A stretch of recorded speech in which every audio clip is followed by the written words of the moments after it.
Hey, House from House Reviews here, and well, boy has this movie been something I've been aiming to get to at some point on this channel. And it took a request from a fan for me to finally sit down and watch this. Well, get a review done for this. Here we go. Super Mario Bros. Movie, the Super Mario Bros. Movie, the live action one. Of course, we're still waiting for the Illumination anime movie to come out next year, which is on my agenda, no doubt, but oh boy. Until recently, I've never watched this movie in full, because I just was like, look, I'll watch it in parts, but I don't feel like watching it in full to a later point. It's just, and it's interesting. I've known about this movie since I was probably 9 or 10. Yeah, probably 9 or 10. I'll say 10. And at the time, when I first heard about it, I was, as a 10-year-old first hearing about it, you're like, holy cow, I want to see this. Of course, when you look more into it, you hear about the stigma of video game movies, which this movie, along with Street Fighter and the original Mortal Kombat, helped solidify. And, oh boy, yeah. This movie is notorious for its quality, which I have to agree.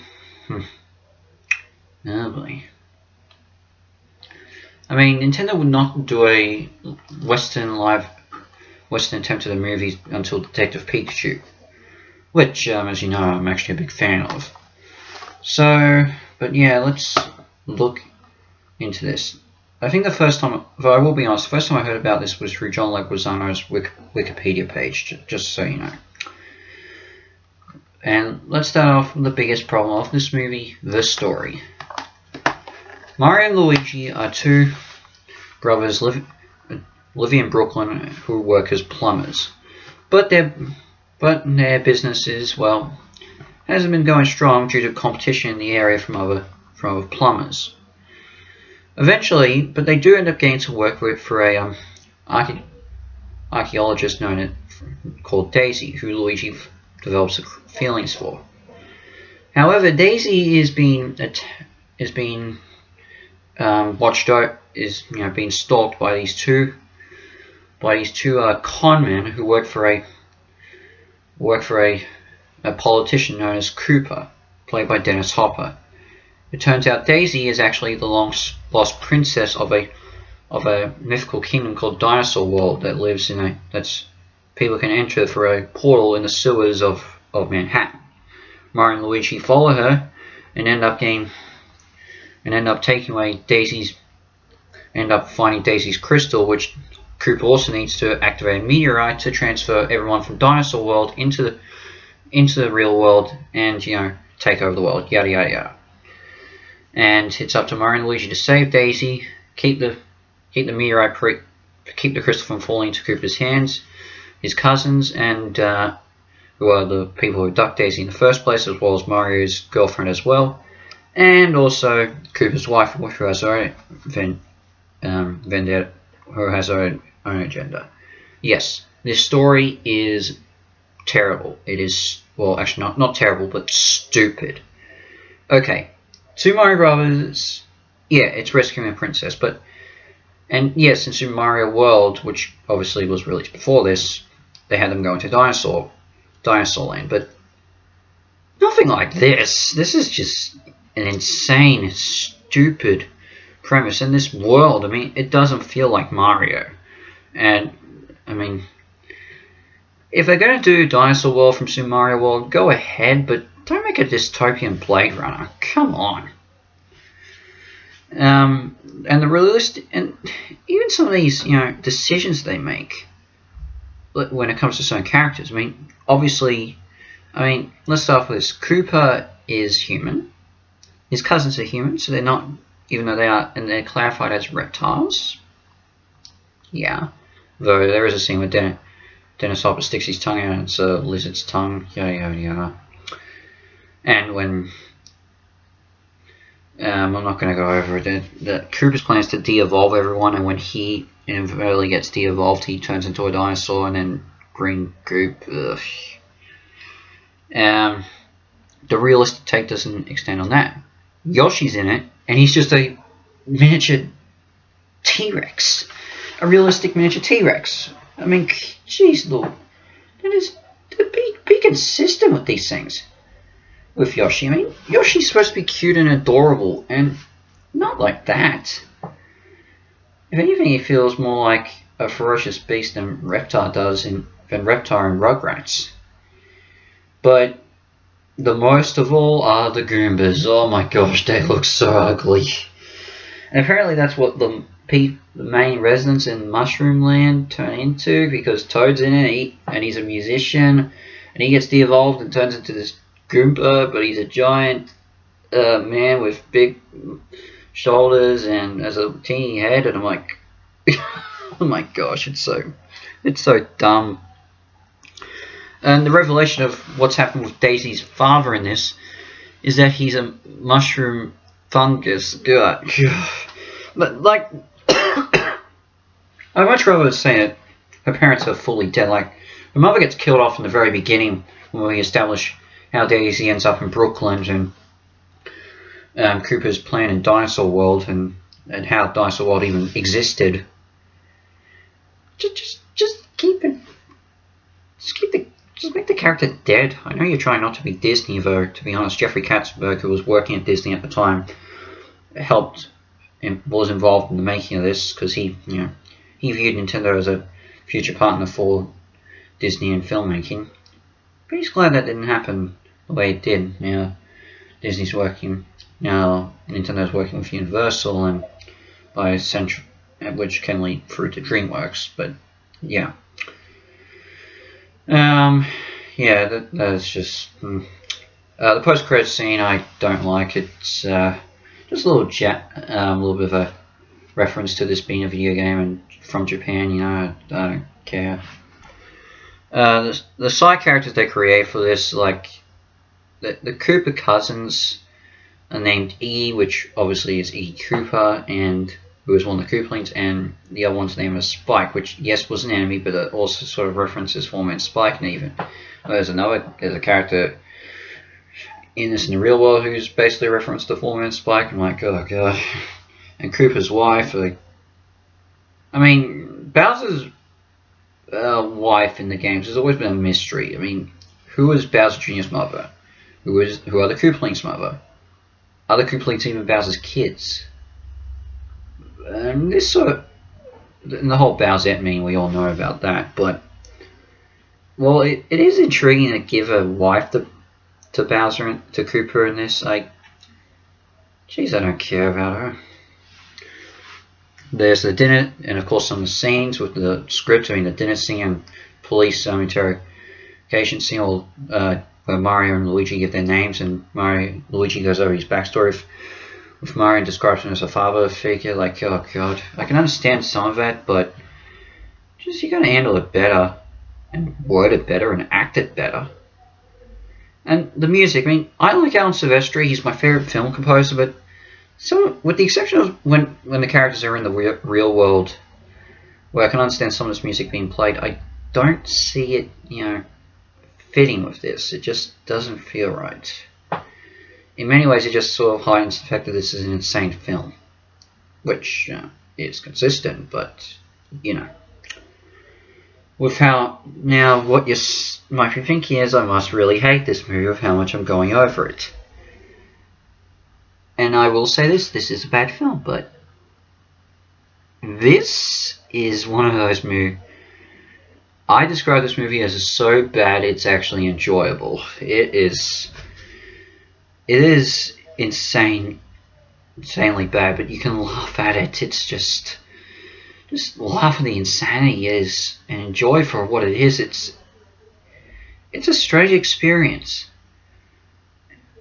but that's not the only thing I can actually like in this, in some ways. I mean, okay, let's start with this. The references that from the games, well, they aren't particularly handled well. As I've gone over the names of the Cooper cousins, the Goombas, the Yoshi, Toad, and there's even a bit of a reference to Donkey Kong in it when Koopa enters the real world and attacks the guy who's meant to be Full Man Spike from Wrecking Crew. And actually, there's signs for bullet bills. And did anyone notice in the Dinosaur World? Did anyone notice also there's a pig sign, and the pig looks exactly like Porky Pig? Did anyone else notice that?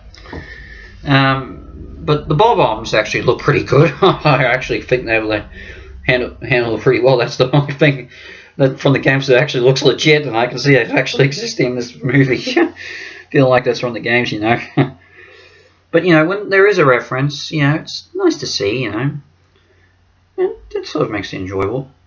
I do like how they show Mario and Luigi as plumbers, which, yes, you see that in the TV series at the time, like the Super Mario Bros. Super Show, Adventures of Super Mario Bros. 3 and Super Mario World, but I feel like they handle it a lot better in this, honestly. It just feels a lot more right. When they wear the iconic costumes, it's nice to see. I mean, they're not exactly the same, but, you know, it's still the same design, you know.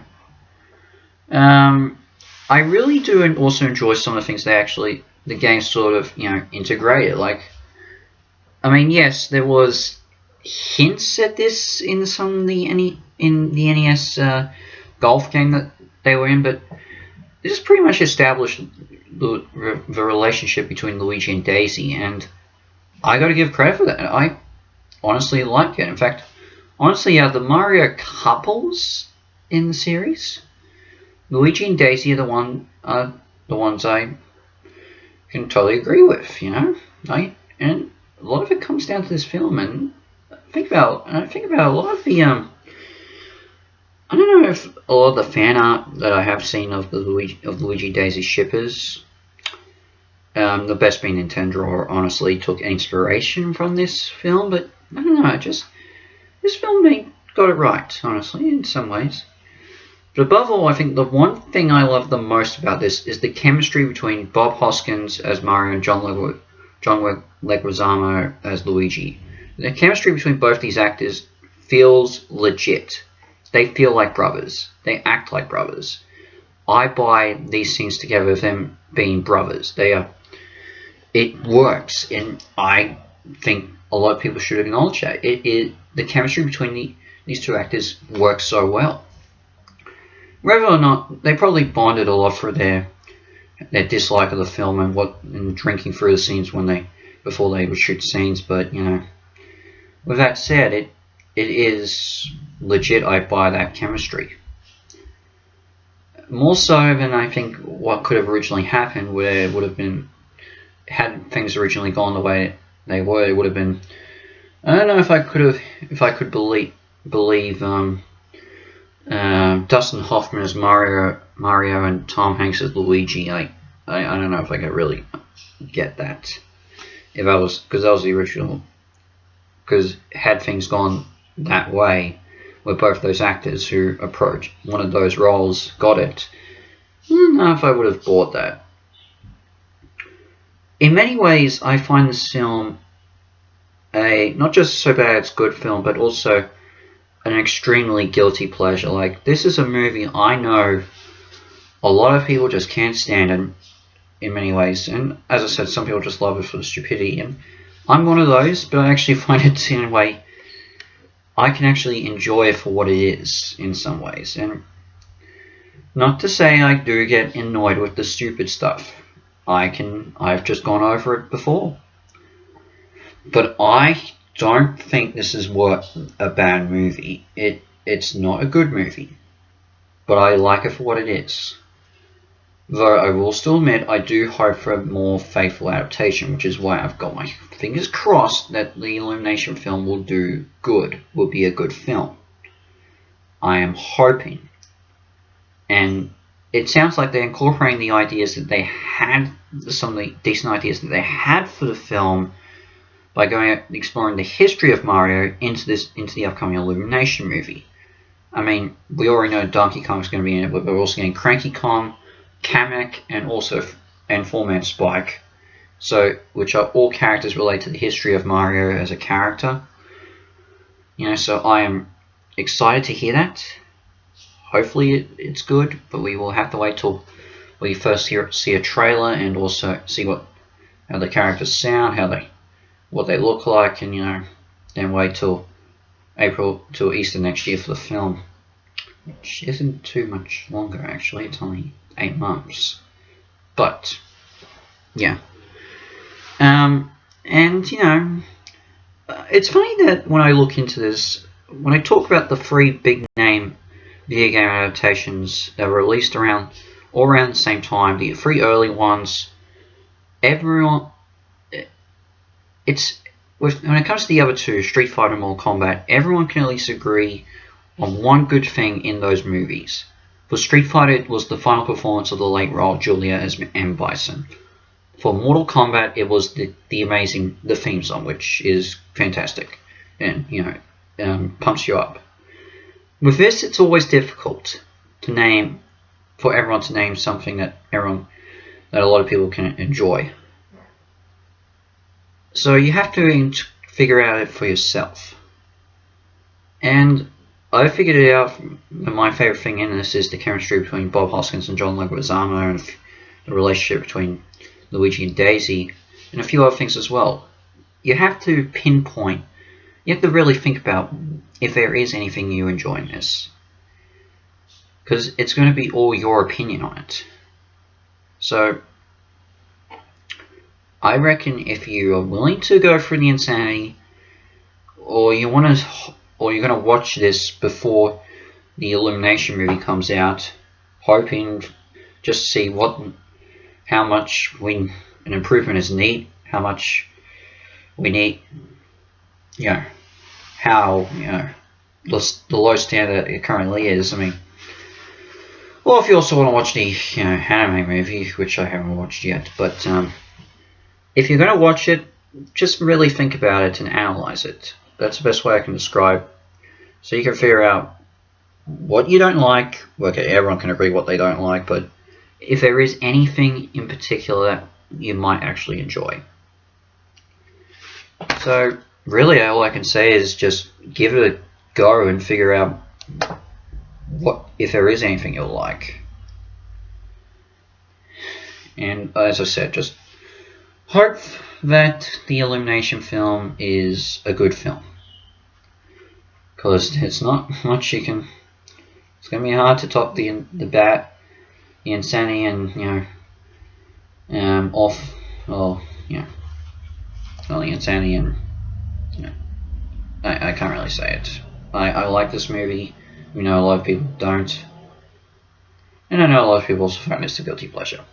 So in the end, I'm going to give this a 5 out of 10 half stars. Yeah, pretty even road. As I said, I like it. I know a lot of people don't, but I know a lot of people who also enjoy it for what it is. I'm one of those, but I think I might actually like it more than those people. So there you go. That's my review of the 1993 live-action Super Mario Bros. Movie. I thank the fan for requesting me to do this. It's finally good to give it a review. And, well, yeah. Thank you very much. So what's next? Not sure really, honestly. I've never really thought about what's next on my reviews. Got some ideas. In fact, I might even do another analysis video coming up, but I just need to see if I can actually get enough material for this, because this will be a movie, not a game. And it's something I've already reviewed last year. It's getting re-released in theaters, but I want to make sure I've got enough information, if I can get enough to talk about it a second time. So, yeah. For the meantime, this is Hassa from Hassa Reviews out, and I shall see you for my next video. Ciao!